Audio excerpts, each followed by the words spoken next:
everyone, welcome back to my channel. I hope you're all doing well. Today I'm going to discuss something very interesting, that is waiting for Godot. I'm not going to delve into the text right away because that is not possible until a few concepts are cleared. Before we begin with those concepts, I would like to point out something, a question. What is there common among all the people throughout the world? That is waiting. We all wait for something.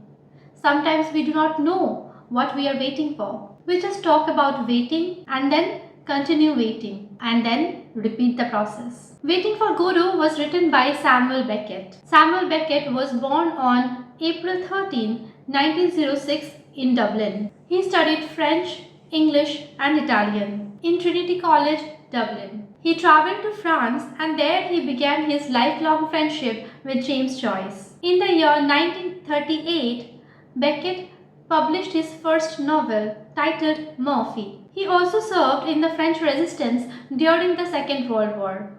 And Beckett won the Nobel Prize in the year 1969. When he lived in Paris, it was a melting pot of thinkers, philosophers, who shaped the way art and literature will be produced. For example, there was Picasso and his Cubism, Jean-Paul Sartre, Albert Camus, and Simone de Beauvoir. Among all these people, three had the major influence on Samuel Beckett, and that influence shaped the course of English drama forever. Among them was Jean-Paul Sartre. He was a French philosopher, playwright, and a novelist. He was the leading figure of existentialism.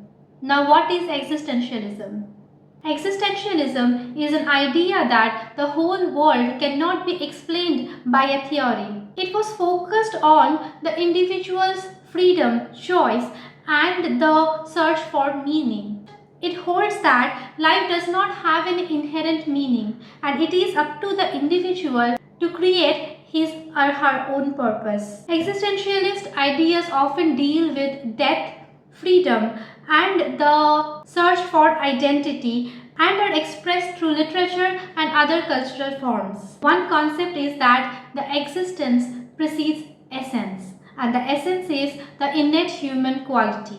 According to the existentialists, we exist first and then the innate qualities develop. Everybody was born in the same way. Life begins as a blank slate. Sartre also talks about bad faith, that is the denial of one's responsibility by self-deception. This philosophy was developing in France around 1930s. The other end is seen in the works of Albert Camus. Although many people say that Camus had his existentialist streaks in his writings, Camus himself did not consider himself as an existentialist. He is the propounder of absurdism. Absurdism refers to the fact that the human existence and the world around us does not have any inherent meaning.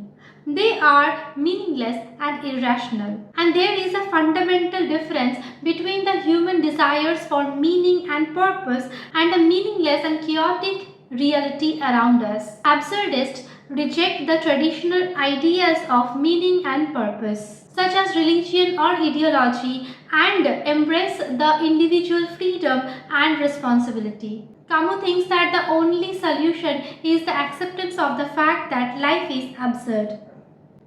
The third important figure is James Joyce. He was known for his complex and experimental writing style and his use of language to challenge the traditional notions of narrative and thinking. His novel Ulysses is considered one of the greatest novels of the 20th century. And Ulysses is also known for its innovative use of language and stream of consciousness narrative style. In Joyce, we find the same idea that the world cannot be explained by the grand narratives such as scriptures and philosophies. The meaning of life can be understood by an individual according to his or her inclinations. This was a parallel thinking process of existentialism. Therefore, he developed the style of stream of consciousness. Thus, stream of consciousness is a narrative technique where the characters emotions and thoughts are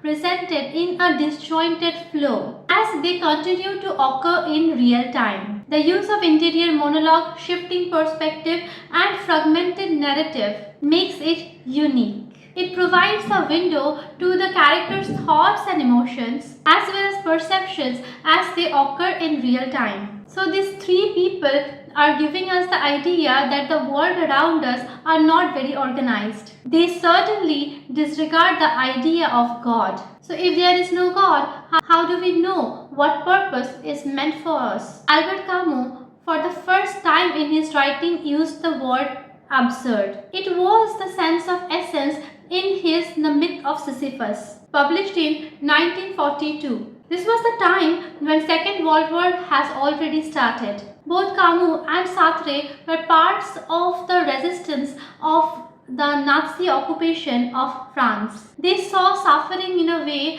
that we cannot even begin to understand. There was a war going on and the superpower nation Germany was emerging. There was no way of seeing France defeating this superpower. They were losing, yet they had to go on. The idea of finding purpose in an apparently meaningless space gave Camus the idea that he writes in The Myth of Sisyphus. In it, Camus introduces his philosophy of absurd. The absurd lies between the need of human beings to attribute meaning in life and the unreasonable silence of the universe in response. Camus compares the absurdity of man's life with that of Sisyphus, a figure of Greek mythology who was condemned to repeat the act of pulling one boulder up the mountain just for the boulder to come rolling down, and then repeating the task. The whole situation Sisyphus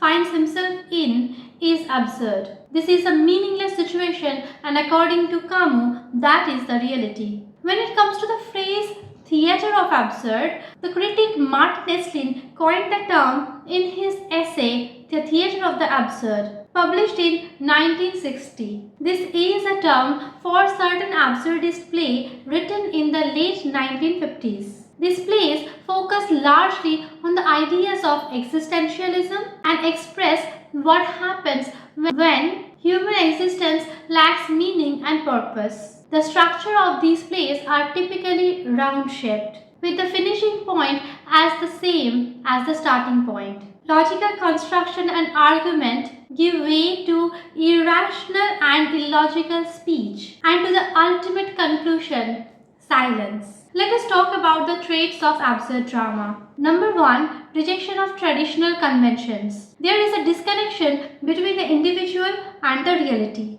Number 2, the characters portrayed in these plays appear to be disconnected from their own lives, appear to have no past, no future, just there in the present in stasis. Number 3, there is a complete disregard of traditional or conventional ways of writing play. Number 4, there is very much similarities between existentialism and absurd plays, though there are a few subtle differences. Both say that the world is meaningless. Number 5, the plot and structure are not linear. There is no rigid plot structure, and there is a loss of connection with the idea of the uniform movement in time. Number 6, since absurd plays are the theatrical representation of the stream of consciousness technique, therefore, a lot of symbols and imageries are used in the forms of stage props or certain actions. And number 7, lot of emphasis on language. The playwright tries to bring changes in the language they used, because language is something through which grand narratives express their meanings. If they use the same kind of language, they could never talk about new kind of experiences. Therefore, there is a great shift in the way the language is used in this place. Let's come to Waiting for Godot. Waiting for Godot was originally written in French because Beckett wanted to lose the baggage, the burden, the tradition of English language represented for him. He wanted to break away from everything conventional which is represented by English language. Though we read this play in English, there is still a difference the kind of English that is used to write this play. The focus of absurd drama was on human condition. This type of drama was about human beings. But there will be no character who is larger than life. That would be the false representation of humanity. There will be no great tragic hero. In this play, we have two characters, Vladimir and Estragon. They are two tramps. There we see any lack of reference of past as well as of future. So if we look at the story is pretty simple. Vladimir and Estragon meet at a barren road and decide to wait for Godot, who they believe will come and provide the meaning and purpose to their life. They engage in meaningless conversations and they encounter Pozzo, a cruel master, and his servant Lucky. Godot never comes, yet they keep on waiting in a loop. You may ask the question, why we read this kind of play? Why do we read Waiting for Godot, where nothing happens, two men are just waiting, who never even comes? Well, this play is not about Godot. It is not even about understanding who Godot is. This play is about seeing these two characters, what they are doing while they are waiting. Sometimes they do not have answers like what they should ask Godot. Sometimes they are confused whether it is the right place for waiting for Godot. They have dementia, they forget everything. They do not have the idea of the passage of time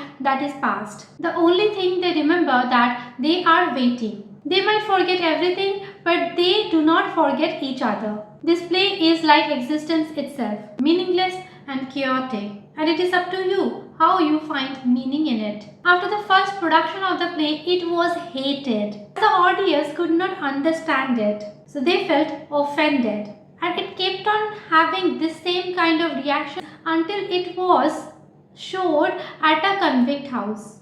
When they watched this play, they reacted with a kind of awareness. They could connect with the idea of despair, the idea of waiting, and the idea of futility of waiting. They did not have the luxury of explanation or a conclusion. Their waiting is almost forever. So the question is, why couldn't the sophisticated audience understand it? Do they also not wait? Yes, they do. Perhaps they lack the despair. When this play was first produced, Beckett used the word tragicomedy. That is why when people went to watch, they went with a certain kind of expectation. In both tragedy and comedy, there is the engagement of the audience plays the role to generate meaning. But when the audience went there to watch this play, they discovered this superior place was not granted to them. There is a direct refutation of Aristotle's theory. The unities, the three unities Aristotle talked about, the unity of time, place and action, are completely destroyed by following them only.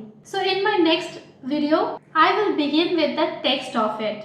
I tried to keep this video short and there are a lot of concepts introduced like the theatre of absurd, existentialism, etc. And I have tried to give the brief outline of all. It would be great for you if you go through these concepts before we begin the text the next day. And for that, you have to keep an eye on my channel and subscribe to it. Till then, thank you. Bye-bye.